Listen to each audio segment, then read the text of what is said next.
Thank you for staying with us. For more on the Sudan evacuees, for more developments, we have our Foreign Affairs correspondent Moyo Thomas joining me now on the news to bring us up to speed. Moyo, after the arrival of the first batch of evacuees, Nigerians were expecting the second batch as at yesterday, but the information we are getting is that they will be arriving today instead. Could you talk to us what happened in between? What happened?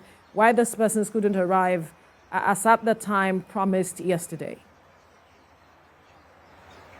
Okay, so the information we gathered was that the modalities for checking them in, the check-in process protocols, and all the other paperwork delayed the departure yesterday.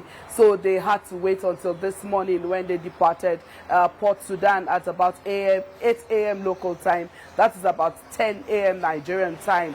And they would their first stopover would be at Juba, that is South Sudan, before the onward flight to Nigeria. So we're expecting them to, the arrival time from what we heard is between 2:30 and 3 p.m. So we'll be on ground to also get the arrival of the second batch, which we heard is 130 Nigerians, 128 females, and 2 males.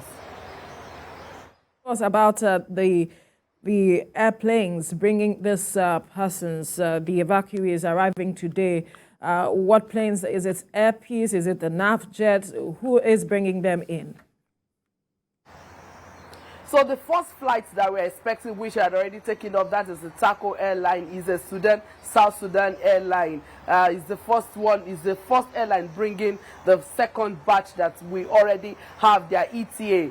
But we also learned that Asman is on ground at Aswan airport, that is in Egypt. This particular TACO is coming from Port Sudan, which is also Sudan. But the one from Egypt is on ground, and we also heard that the protocol have started to check them in, so they might be leaving anytime. But what from NEMA, we are expecting 4 aircraft to actually come into the country today: Max Air, Asman, and probably Evacuees.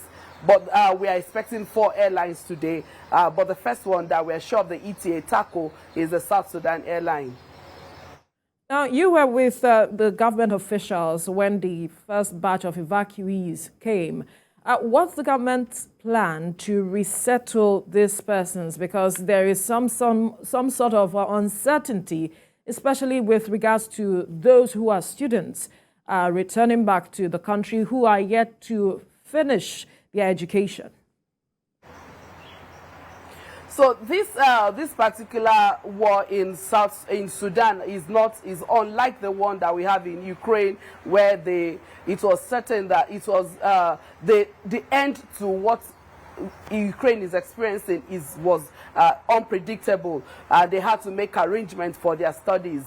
With all the efforts going on, everybody is just hoping that the war in Sudan will end very soon and the students can actually go back to complete their studies. But then, in case it's prolonged beyond what they are also working on, I am sure from what the minister said, there will be arrangements for them to, from even what the chairman of NIDCOM said, where we had a personal interview with her. She said there would also be arrangements in case the war does not end on time and their studies needs to go on.